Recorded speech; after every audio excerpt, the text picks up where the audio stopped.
One of my favorite sites, broadandliberty.com. Check it out. Thought-provoking, great ideas for free thinkers, and it's a wonderful site. And over there, you're going to find a great piece by Lenny McAllister. Believe in self-determination, then believe in school choice. Lenny, good morning. It is National School Choice Week, so this is a perfect time to have you on the show.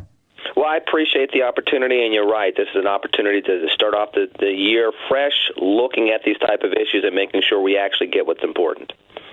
You talk about Americans and the black electorate, black Americans participating in 2020 Democratic primaries. When school choice becomes an issue, where does that move the needle in these elections, especially when it comes to black Americans? I think that, people often go back to 2018. They say the difference between Andrew Gillum and Ron DeSantis in the gubernatorial race of Florida was the issue of school choice.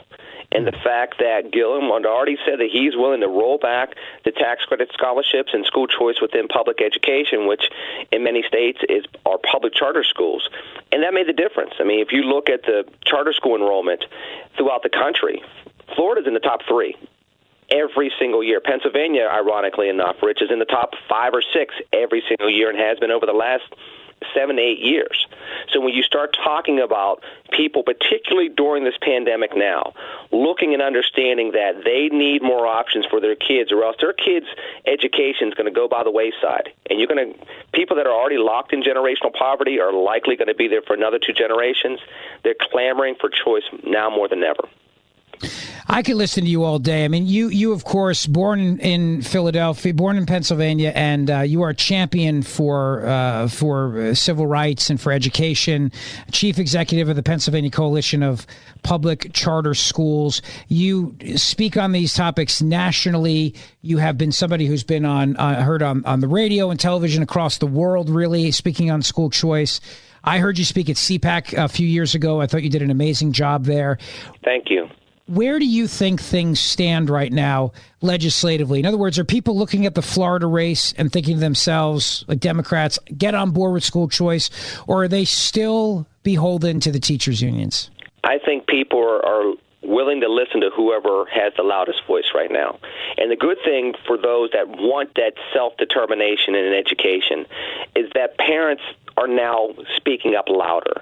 The numbers, the shutdowns of schools are now saying the message that, listen, people need more than just the district school.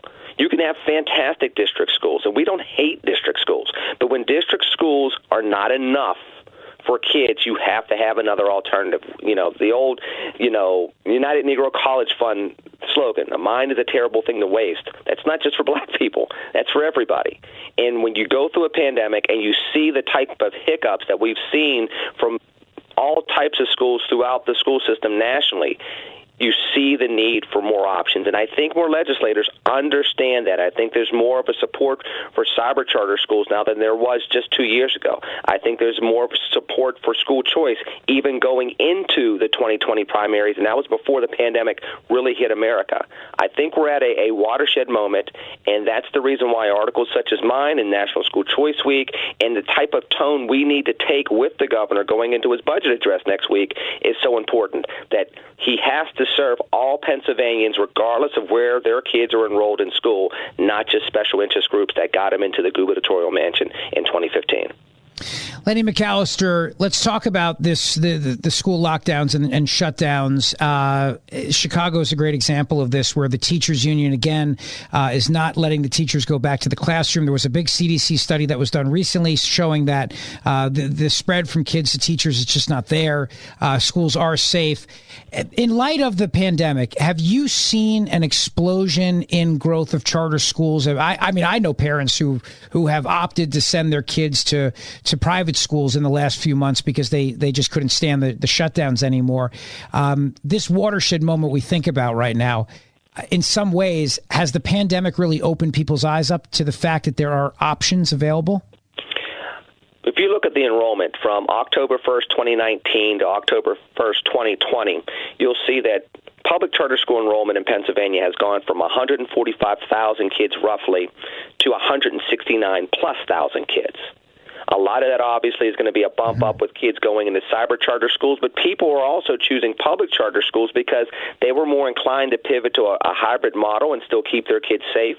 They had the flexibility and the innovation necessary to teach kids where they were and also deal with some of the social anxieties that kids were going through. As you well know, unfortunately, Rich, we're seeing a spike in social anxiety from kids. The Las Vegas schools are reopening back up because they saw a horrifying spike in suicides with teenagers in their region. They were able to respond to that faster. In contrast, and you brought up the teachers' unions, when the teachers' unions say that we need these things in place, or they say we're not trained to be online teachers, or they say enough people haven't been vaccinated. There was a report coming out of Fairfax, Virginia, that indicates that even with the vaccinations, there are teachers that don't want to go back to school in the fall of 2021 because they're saying that enough people won't be vaccinated. So now you're talking about kids missing a year and a half of school, in-person instruction, at their most critical developmental points in their lives. People are starting to see that there's a necessary change and a necessary shift. But that's also the reason why, unfortunately, the alphabet soup cabal of education has been doubling down on their efforts to focus more on their jobs than on the kids. They were more focused on this being an industry for good jobs than being an institution for good education for all Pennsylvanians. And that's wrong, and this is the time to shift that focus. I love that alphabet soup. The NJEA, the NEA, all these, the Pennsylvania Federation of Teachers, all these different little acronyms. Lenny McAllister joins me, CEO of the Pennsylvania Coalition of Public Charter Schools, a senior fellow at the Commonwealth Foundation, and his latest piece at broadandliberty.com about school choice. I love this quote. I'm going to share this. It says, you wrote, "The monopoly created within the public K-12 education system makes our nation vulnerable to intellectual atrophy by holding educational and talent enrichment within an outdated machine that's unwilling to evolve."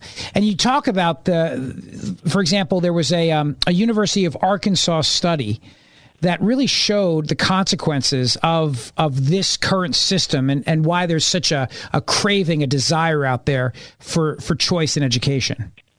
Yes, and starting with the fact that charter school students usually get roughly $7,800 less nationally than kids in the traditional school district. In fact, here in Pennsylvania, 27% of the funding that goes to public school students doesn't get to kids that are in public charter schools. There's actually an ad that's running on television and digital media in Philadelphia right now that's illustrating that point.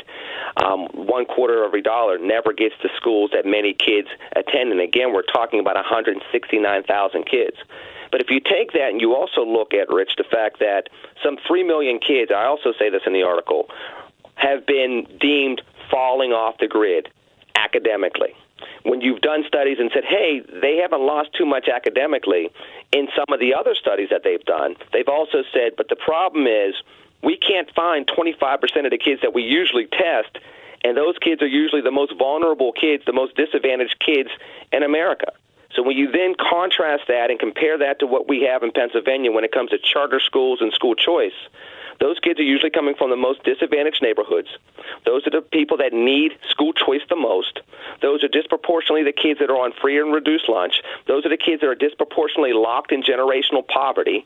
Those are the kids that need the oasis of good schools immediately, which is why anybody from the governor on down that is trying to block a Pennsylvanian from having school choice to be able to find the best options available to develop themselves to be contributors to the Commonwealth for the next 60 to 70 years of their lives is short-sighted and is being driven by special interest and not by the best interest of this Commonwealth.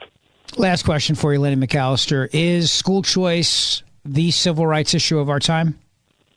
It is, because with school choice comes equality as a citizen, comes with self-determination in the fullest sense, and the ability to eradicate some of the other woes that we've been facing for quite some time. Education empowers everybody, not just one segment, not just one sector of our society. Always great to talk to you, my friend. You're brilliant. Keep up the great work. God bless. Thanks for coming on the show today. Lenny McAllister, always a pleasure. God bless you all. Thank you, Rich.